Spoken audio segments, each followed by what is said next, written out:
Je voudrais remercier l'ensemble des associations, des bénévoles, des hommes et des femmes qui sont là, des Albertivillariennes et Albertivillariens, et puis nos voisins, nos voisines, puisque c'est aussi pleine commune. Merci à tous et à toutes d'investir cette belle salle de l'embarcadère pour en faire un moment pour nous enrichir, pour échanger, pour développer nos idées.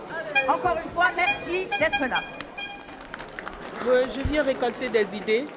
C'est comment l'appelle-t-on, un vivier d'idées. Et puisque j'adore ça, et là je viens récolter des semences, c'est-à-dire des graines, pour pouvoir planter dans mon petit bac, dans mon salon. C'est du miel d'Aubervilliers avec nos Donc c'est un rendez-vous maintenant qui est inscrit dans les agendas des Albertivillariens et des Albertivillariennes. C'est tout un après-midi consacré à la valorisation des savoirs et savoir-faire des habitants, des associations du territoire.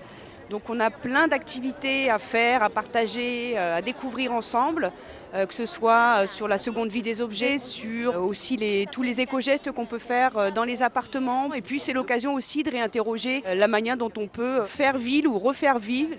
On en profite aussi pour faire découvrir tout ce qui a trait à l'agriculture en ville. Et puis surtout voilà, partager ce que les uns et les autres savent faire et qui contribuent à faire en sorte qu'on ait un cadre de vie agréable. Il faut rien de cochon, t'inquiète pas. Eh ben écoutez, nous on fait une mini-ferme pédagogique depuis maintenant 3 ans. On développe tout un projet autour de l'éducation au développement durable. On accueille une centaine d'enfants par jour par ferme. On a également tout un volet animation de territoire avec la présence d'animaux sur des parcs, en éco-pâturage. Et puis on fait aussi beaucoup de tout ce qui est peine alternative à l'incarcération. La des moutons, c'est bien, et parce que c'est la vie.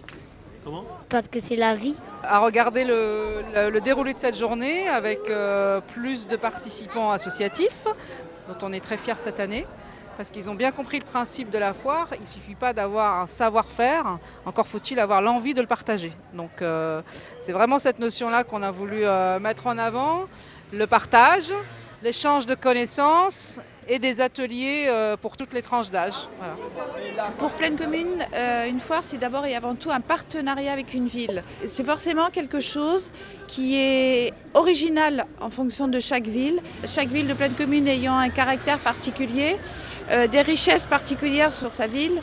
Ici, je pense qu'à Aubervilliers, on est tout particulièrement sur les métiers du spectacle et l'installation de nouveaux acteurs tels que French Viking, tels que 1920, qui sont là depuis quelques années.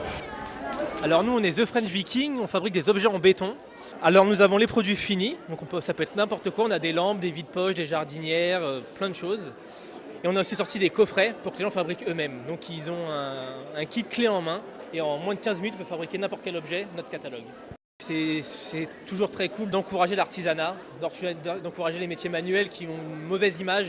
On a souvent tendance à penser que l'artisanat c'est la voie dans laquelle on se dirige quand on a raté ses études, alors qu'au contraire, il y a plein de gens très compétents qui décident de se mettre à l'artisanat. Il y a un appel à projet lancé par la mairie d'Aubervilliers qui s'appelle Aubervilliers solidaire avec le monde.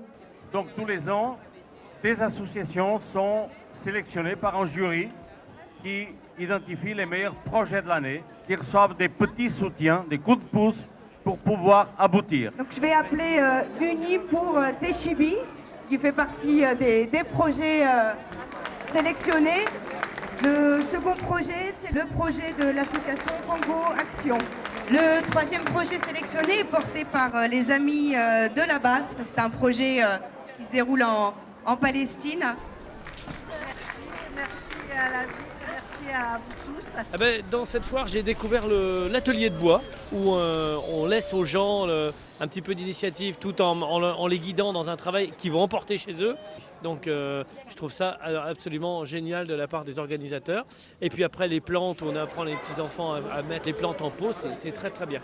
Alors nous on est une société en fait. Aujourd'hui on préfigure ce qu'on aimerait faire sur le fort d'Aubervilliers, y installer une ferme pédagogique comme support de réinsertion. Et comme on veut y implanter cette ferme, il va nous falloir un atelier. Et cet atelier lui aussi deviendra un support de réinsertion qui va nous permettre de fabriquer ces structures pour développer ce dont les associations vont avoir besoin. Mais ça peut être aussi bien Emmaüs avec lesquels on est en relation pour des précouverts, comme les fermiers de la Francilienne qui auront besoin d'une ferme. Donc voilà, c'est un peu tous ces trucs-là, mais c'est de l'économie circulaire. Alors oui, ce sont les structures qu'on appelle les structures d'économie sociale et solidaire, sont celles qui à la fois créent de l'activité et de l'emploi en local. Et c'est celles qui ont été les premières impactées par les mesures qui ont été prises par le gouvernement dès le début de l'été.